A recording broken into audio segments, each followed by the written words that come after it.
अस्सलामुअलैकुम, welcome to आरवाई के tuition centre. आज हम एक्सरसाइज 1.2 पढ़ेंगे। इससे पहले हमने इसकी कुछ बेसिक चीज़ें पढ़ ली थी, कुछ डेफिनेशंस वगैरह। आज वही इस्तेमाल करते हुए हम आगे पढ़ेंगे।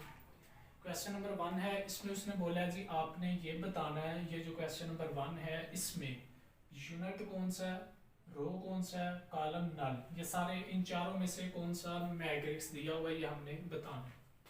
अगर हम पहले की बात करें तो हमने ये देखना है इन चारों में से पहला कौन सा है। हमने नल मैट्रिक्स का पढ़ा था जिसमें ऑल इंटीजर्स जो हैं वो जीरो दी गई हूँ, वो हमारे पास कहलाता है नल मैट्रिक्स। अगर इसको देखा जाए तो सारे जीरो ही दिए हैं, तो ये हमारे पास कहलाएगा नल।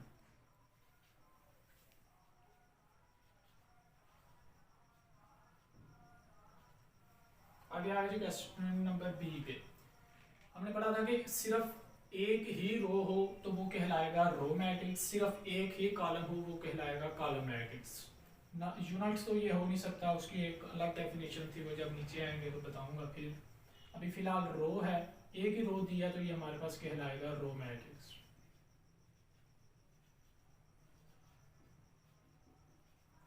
इसमें सिर्फ एक सिंगल कॉलम दिया हुआ है। तो उसके बाद है जी डी हमारे पास, इसमें उसने दिया 1001। अगर इसको हम चेक करें जी यूनिट हो सकता है कि नहीं हो सकता है। यूनिट में हमने पढ़ा था कि डायगोनल में 1 1 हो और बाकी सारे जीरो हों तो हमारे पास होगा यूनिट।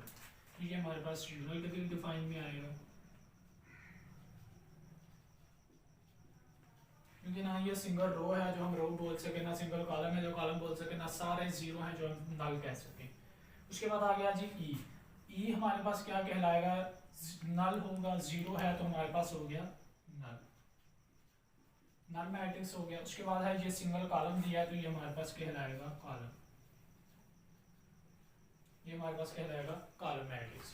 उसके बाद आ गया जी क्वेश्चन नंबर 2। क्वेश्चन नंबर 2 उसने दिया, उसमें ये उसने 4-5 चीज़ें पूछी हुई हैं। इसमें कहता है जी आपने ये बताना है स्क्वायर कौन सा है, रेक्टेंगुलर कौन सा है, रो कौन सा है, कॉलम कौन सा है, आइडेंटिटी यानी कि यूनिट कौन सा है, उसके बाद नल कौन सा है, ये हमने बताना है। अब अगर पहला क्वेश्चन हम देख लें तो हमने रेक्टेंगुलर की डेफिनेशन पढ़ी थी, रो और कॉलम इक्वल ना हो तो वो हमारे पास कहलाता है रेक्टेंगुलर। अब इसके अगर हम रो चेक करें, 2 रो है और 3 कॉलम है, तो हमारे पास क्या बनेगा, रेक्टेंगुलर।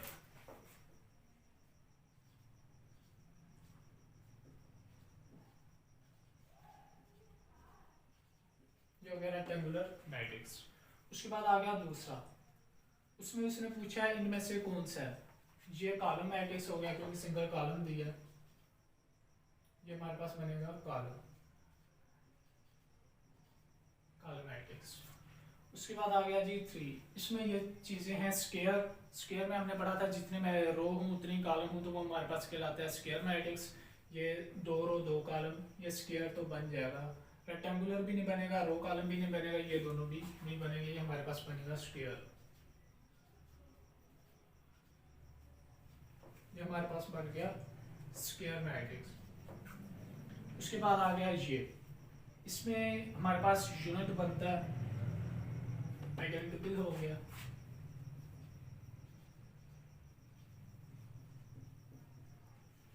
उसके अलावा ये बनता है हमारे पास स्क्वायर फॉर्म में, क्योंकि 2x2 आर्डर है इसका, तो ये स्क्वायर भी हो गया। इसके अलावा ये रेक्टेंगुलर वो भी नहीं बनेगा। अब आ गया ये, इसमें 3 रो और 2 कॉलम है, तो ये हमारे पास स्क्वायर नहीं बनेगा, रेक्टेंगुलर बन जाएगा, रो भी नहीं बनेगा, कॉलम भी नहीं, ये भी नहीं, ये भी नहीं, तो मतलब सिंपल रेक्टेंगुलर।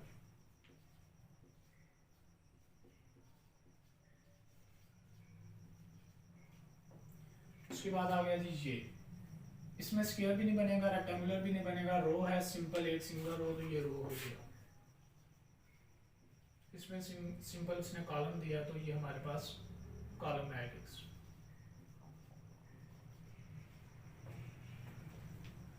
यहाँ पे उसने 3 रो और 3 कॉलम दिए हैं, 3x3 आर्डर है, सेम रो सेम कॉलम, तो ये हमारे पास स्क्वायर फॉर्म में आ गया। उसके अलावा कुछ नहीं बनेगा, ये आ गया, ये हमारे पास नल है। नल यहाँ पे इसको रेक्टेंगुलर भी बन जाएगा।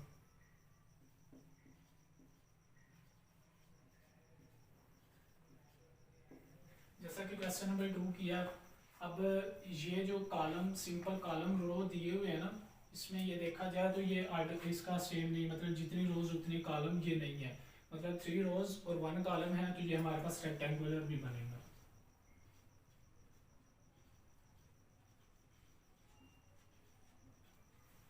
इसी तरह ये रो वाला भी रेक्टेंगुलर बन जाएगा।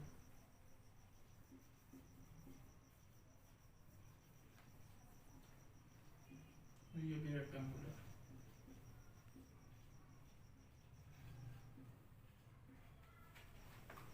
अच्छा जी, उसके बाद आ गया क्वेश्चन नंबर 3। क्वेश्चन नंबर 3 में उसने 3 चीजें पूछी हुई हैं। कहता है जी आपने ये बताना है डायगोनल, स्केलर और यूनिट, इन 3 में से ये क्या क्या है ये हमने बताना है। अगर पहले की बात की जाए तो डायगोनल और स्केलर और यूनिट। स्केलर में हमने ये पढ़ा था कि डायगोनल सेम हो, ऊपर नीचे 0 हो, तो वो हमारे पास कहलाएगा स्केलर। अब ये डायगोनल सेम है तो ये हमारे पास क्या कहलाएगा, स्केलर।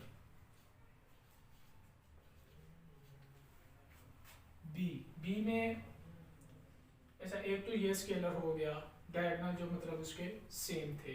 तो इसके अलावा अगर इसकी बात की जाए, इसमें 5 में से 3 माइनस की 2 बन गया, 1 + 1 2, 2 2 ये हो गया। अपर लोअर जो हमारे पास है उसमें 0 0 है, तो ये भी बन गया स्केलर। उसके बाद अगर बात की जाए इनमें से यूनिट मैट्रिक्स कौन सा है, यूनिट में हमने ये पढ़ा था कि डायगोनल में 1 1 हो, अपर लोअर 0। अब डायगोनल में 1 1 हमारे पास सिर्फ ये है, तो ये हमारे पास कहलाएगा यूनिट। उसके बाद आ गया जी हमारे पास डायगोनल। डायगोनल कौन कौन सा कहलाएगा, तो हमने डायगोनल के लिए पढ़ा था कि डायगोनल में कम से कम एक एंट्री जो है वो नॉन जीरो हो, तो उसके अलावा बाकी जो अपर लोअर है वो 0 हो जाएंगे, तो हमारे पास वो कहलाएगा डायगोनल। तो ये बात की जाए ये भी डायगोनल कहलाता है, क्योंकि डायगोनल में कम से कम एक एंट्री नॉन जीरो है, बाकी 0। डायगोनल के अलावा बाकी नॉन जीरो होना चाहिए, ये भी कहलाएगा डायगोनल के अलावा नॉन जीरो, डायगोनल के अलावा नॉन जीरो, डायगोनल के अलावा नॉन जीरो। तो डायगोनल कम से कम एक एंट्री नॉन जीरो होनी चाहिए थी, वो हमारे पास 3 पड़ा।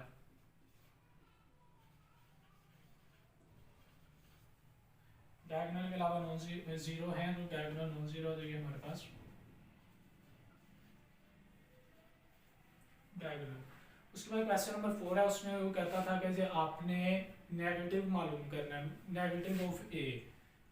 अब वो कैसे होगा कि माइनस से मल्टीप्लाई इधर भी किया, अंदर कर देंगे तो अंदर वाले के साइन चेंज हो जाएगा, -1 0 +1 +1, मतलब जो हमारे पास माइनस के थे वो प्लस के हो जाएंगे, जो प्लस के होंगे वो माइनस के। इसी तरह बी का -b मालूम करना है, 3 माइनस का हो गया, 2 भी माइनस का, 1 प्लस का, 1 माइनस का। सी में -c मालूम करना है, 2 माइनस का हो गया, 6 भी माइनस का, 3 भी माइनस का और 2 भी माइनस का। इसमें हमने माइनस मालूम करना है, प्लस का 3, माइनस का 2, प्लस का 4, माइनस का 5। उसके बाद आ गया हमारे पास आखिरी ई में हमने माइनस मालूम करना है, नेगेटिव ऑफ ई -1 +5 -2 और -3। इसके बाद आ गया क्वेश्चन नंबर 5। कहते हैं कि फाइंड करें क्या ट्रांसपोज। ट्रांसपोज हमने मालूम करना है इसका। ट्रांसपोज हमने पढ़ा था कि जो रो में दिया हो उसको हमने कॉलम में लिख देना है, जो कॉलम में दिया हमने उसको रो में लिख देना है।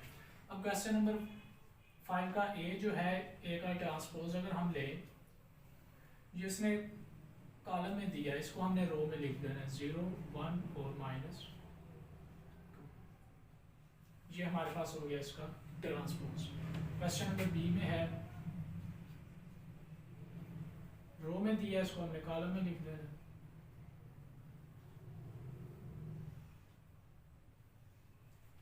क्वेश्चन नंबर सी आ गया, सी का लेना है,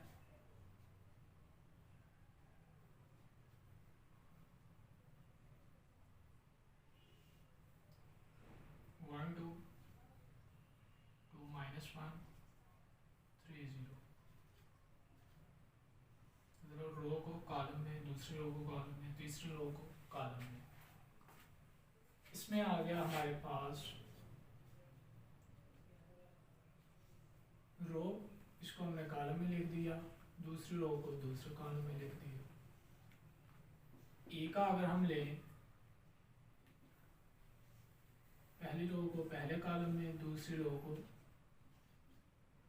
दूसरे कॉलम में। इसी तरह एफ का अगर हम लें, पहली रो को पहले कॉलम में, दूसरी रो को दूसरे कॉलम में। उसके बाद आगे क्वेश्चन नंबर 6, उसमें हमने वेरीफाई करना है, ए भी दिया बी भी दिया है, ए के ट्रांसपोज का फिर ट्रांसपोज लेंगे तो हमारे पास ए आएगा, ये उसने बोला है, ये हमने उसको मालूम करके वेरीफाई करके दिखाना है कि वाकई ऐसे है। अगर हम ए हमारे पास है, ए हमें गिवन है 1 2 0 और 1, 1 2 0 1, ये हमें गिवन है। इसका हम लेंगे ट्रांसपोज एक बार लेंगे, फिर उसके बाद दूसरी बार लेंगे। तो जब हम दूसरी बार ट्रांसपोज ले लेंगे तो वापसी हमारे पास ए बन जाएगा, वो हमने दिखाना है। पहले नंबर पे हमने इसका ट्रांसपोज लिया, जो रो होगी उसको हमने कॉलम में चेंज कर देना है, 1 2 0 1 आ गया जी। हमने इसका एक बार ले लिया, दूसरी बार हमने इसका फिर लेना है। जब दूसरी बार फिर लेंगे तो रो को हमने कॉलम में चेंज किया, तो अब ये हमारे पास ए है, ऊपर जो दिया हुआ है सेम वही चीज़ है। तो हम कहेंगे जी ए के ट्रांसपोज हमने लिया तो वापसी हमें उसने ए दे दिया। ये हमारे पास पार्ट इसका 1 था। दूसरे नंबर पे उसने बोला बी के ट्रांसपोज का ट्रांसपोज लो तो वापसी आंसर आपके पास बी आना चाहिए। अब बी हमें गिवन है 1 1 2 0। अगर हम बी का ट्रांसपोज अगर ले लें तो ये रो को कॉलम में चेंज करेगा, कॉलम को रो में। इसका अगेन 1 2 को उसने 1 2 इस तरफ कर दिया और 1 0 को उसने इस तरफ कर दिया। ये उसने बोला था बी के इक्वल होगा। अब बी के ट्रांसपोज का अगर हम ट्रांसपोज लिखें तो हमने देखना है ये बी के इक्वल होना चाहिए। ये बी जो ऊपर उसने दिया था, बी सेम वही उसके इक्वल आ गया। यही हमने वेरीफाई करना था। ये था जी आज का लेक्चर। अगर किसी को समझ ना आई हो कमेंट्स में पूछ सकता है या नीचे दिए गए नंबर में व्हाट्सएप पे पूछ सकता है। तो अगर किसी बच्चे को कहीं से समझना है रब्ता कर ले। उसके अलावा अगर किसी और टॉपिक पे, किसी और बुक में किसी को लेक्चर चाहिए, FSC BSc MSc किसी भी क्लास में किसी भी कोर्स के, तो रब्ता कर सकता है। इंशाल्लाह मिलते हैं अगले लेक्चर में, तब तक के लिए अल्लाह हाफिज़।